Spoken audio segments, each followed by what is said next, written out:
এই যে শবে বরাত আসছে, ভাগ্যে ভালো কিছু লেখা হয় শবে বরাতে, এই বিশ্বাস থেকে হুমড়ি খেয়ে মানুষ মসজিদে আসে, ঠিক না ঠিক? ভাগ্যে ভালো কিছু লেখা হয় কবে? একটা হলো মানুষের সৃষ্টিরও 50,000 বছরে আল্লাহ তাআলা ভাগ্য নির্ধারণ করেছেন। আরেকটা হলো প্রতি বছর যেই রাতে আল্লাহ কোরআন নাজিল করেছেন, আল্লাহ সূরা দুখানে বলেছেন সেই রাতে অর্থাৎ লাইলাতুল কদরে আল্লাহ তাআলা সব গুরুত্বপূর্ণ বিষয় ধার্য করেন। শবে বরাত যেটাকে আমরা বলি মধ্য শাবানের রাত, এই রাতে ভাগ্য নির্ধারণ হয় এই মর্মে বিশুদ্ধ হাদিস বর্ণিত নাই। তারপরে আমরা জেনারেলি বলি ভাগ্যে যেন ভালো কিছু আল্লাহ লেখেন, আপনার নসিবে যেন ভালো কিছু আসে, আপনার রিজিকে যেন আল্লাহ বরকত দান করেন, এর জন্য বেশ কিছু আমল আমরা কোরআন হাদিসের আলোকে বলতে পারি, সাজেশন দিতে পারি।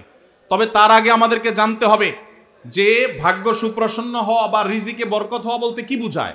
ভাই, রিজিকে বরকত হওয়া বলতে বুঝায় আপনি যা কামাই করবেন এর ভিতরে আল্লাহ তাআলা কল্যাণ দিবেন, যা কামাই করবেন এর ভিতরে বরকত হবে। প্রাচুর্য না, অনেক টাকা না, যা হবে এটাতে কি হবে? বরকত হবে। আমরা কি বরকত চাই না সম্পদ বেশি চাই? বরকত চাই। বরকত যদি চান এক নম্বর হলে ঈমান এবং তাকওয়া লাগবে। আল্লাহ বলেছেন ওয়ালাউ আন্না আহলাল কুরআ আমানু ওয়াত্তাকাও লাফাতাহনা আলাইহিম বারাকাতিম মিনাস সামা। যদি কোনো জনপদের লোকেরা ঈমান আনে, আল্লাহর ভয় অন্তরে লালন করে, আল্লাহ বলেছেন আসমান থেকে বরকতের সব দুয়ার খুলে দেওয়া হবে। এজন্য ভাই, ঈমান যদি থাকে, তাকওয়া যদি থাকে, গুনাহমুক্ত জীবন গড়ার সংকল্প যদি থাকে, বরকত আসবে জীবনে। নাম্বার 2, ইস্তেগফার বেশি বেশি করলে, আল্লাহ বলেছেন সূরা নূহের মধ্যে যদি কেউ ইস্তেগফার করে, নূহ আলাইহিস সালাম তার জাতিকে বলেছেন ফাকুল তুস্তাগফিরু রাব্বাকুম ইন্নাহু কানা গাফফারা ইউরসিলিস সামাআ আলাইকুম মিদরারা ওয়া ইমদিদুকুম বিআমওয়ালিন ওয়া বানিন ওয়া ইয়াজআল লাকুম জান্নাতিন ওয়া ইয়াজআল লাকুম আনহারা। আল্লাহ নবী নূহ আলাইহিস সালাম বলেছেন আমি আমার জাতিকে বলেছি তোমরা আল্লাহর কাছে ইস্তেগফার করো, ক্ষমা প্রার্থনা করো। বেশি বেশি ইস্তেগফার করলে আল্লাহ তাআলা রিজিকের মধ্যে বারাকা দিবেন, অভাব দূর করবেন, সম্পদে এবং আল্লাহ তাআলা বরকত দান করবেন। তাহলে 2 নম্বর আমল হলো ইস্তেগফার করা, রিজিকে বরকত হবে ইনশাআল্লাহ। নাম্বার 3, শুকর আদায় করা। আল্লাহ বলেছেন লা ইন শাকারতুম লা আযীদান্নাকুম। আপনি কোনো কিছু পেয়েছেন আলহামদুলিল্লাহ বলেন, যা পাইছেন শুকর আদায় করেন, আল্লাহ নেয়ামত বাড়ায় দিবেন।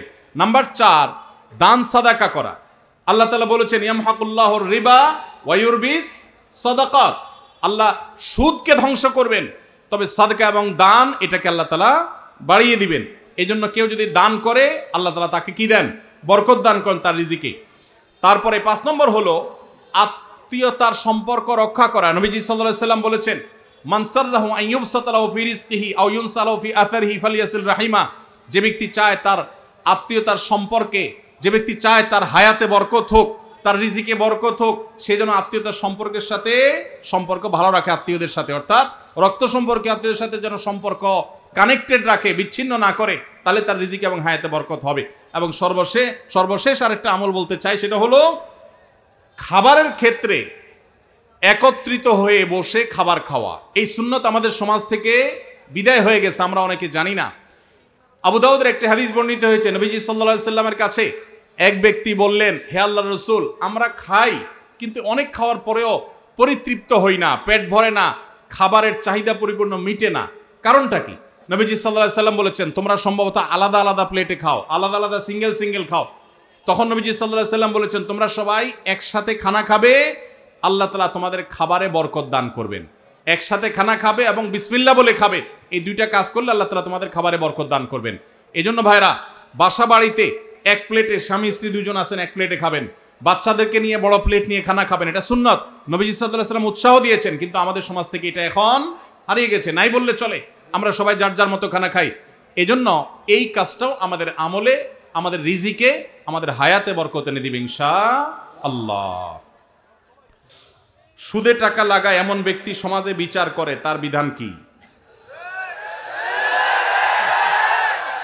সুদে টাকা লাগায় এই রকম আসামি থাকলে তার নিজেরই তো বিচার করা উচিত, সে আবার কিসের বিচার করবে? মুসলমানদের সমাজে হারামখোররা কখনো বিচারকের আসনে বসতে পারা উচিত না। মুসলমানদের উচিত এগুলোকে সতর্ক করা, এগুলোর ব্যাপারে সতর্ক থাকা। আল্লাহ আমাদেরকে তৌফিক দান করুন। যে সমস্ত মানুষ হারামের সাথে খুল্লম খোলা সম্পর্ক, মুসলমানদের সমাজে কিভাবে তাদেরকে বিচারক হিসেবে ডাকেন? আর ভালো মানুষের কি অভাব পড়ছে এলাকায়? সুদখোর ছাড়া ভালো মানুষ কি নাই এলাকায়? তাহলে কেন সুদখোরকে দিয়ে বিচার করতে হবে? যে আল্লাহর ভয় যার মধ্যে নাই, সে কিভাবে ন্যায়সঙ্গতভাবে বিচার করবে? কিভাবে আশা করা যায়? আল্লাহ আমাদের ভাইদেরকে সবাইকে হেদায়েত দান করুন। যারা সুদের কারবারে জড়িয়ে আছেন, আল্লাহর ভয়ে হারাম থেকে সরে আসুন। আইডি কার্ড ও পাসপোর্ট বানানোর কাজ করা হালাল নাকি হারাম? আইডি কার্ড বা পাসপোর্টের কাজ, অর্থাৎ কারোর আইডি কার্ড পাসপোর্ট লাগবে, সেটার জন্য কাগজপত্র রেডি করলেন, অনলাইনে ফর্ম ফিল আপ করে দিলেন, এসব কাজ টাজ করে আপনি ফি নিলেন, এটা জায়েজ আছে।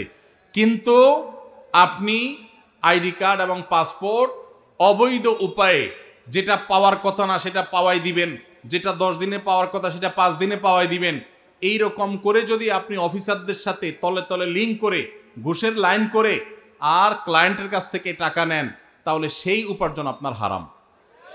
কথা কি বুঝাতে পারছি? একটা হলো যে আপনার একটা দোকান আছে, কম্পিউটার দোকান আছে, নেট সার্ভিস আছে, আপনি অনলাইনে ফর্ম ফিল আপ করে দিলেন, কাগজপত্র আগায় জোগায় দিলেন, এটার জন্য ফি আপনি 2000 4000 আপনি নিতে পারবেন। কিন্তু আপনি ক্লায়েন্টের কাছ থেকে অতিরিক্ত টাকা নিয়ে ওই পাসপোর্ট অফিসার, এনআইডি কার্ডের ওই অফিসারে আপনি ঘুষ দিলেন, দিয়া আপনি কাজটা করে আনলেন। এই ঘুষের কারবার করে অবৈধ কাজ করলেন, আগের দেরির কাজ আগের করাইলেন, লাইন ব্রেক করাইলেন, নানামুখী যে শয়তানিগুলো আমাদের দেশে হয়, অবৈধ কাজ হয়, এগুলোর জন্য যদি টাকা লেনদেন করেন, তাহলে আপনার এই ব্যবসা হালাল হবে না।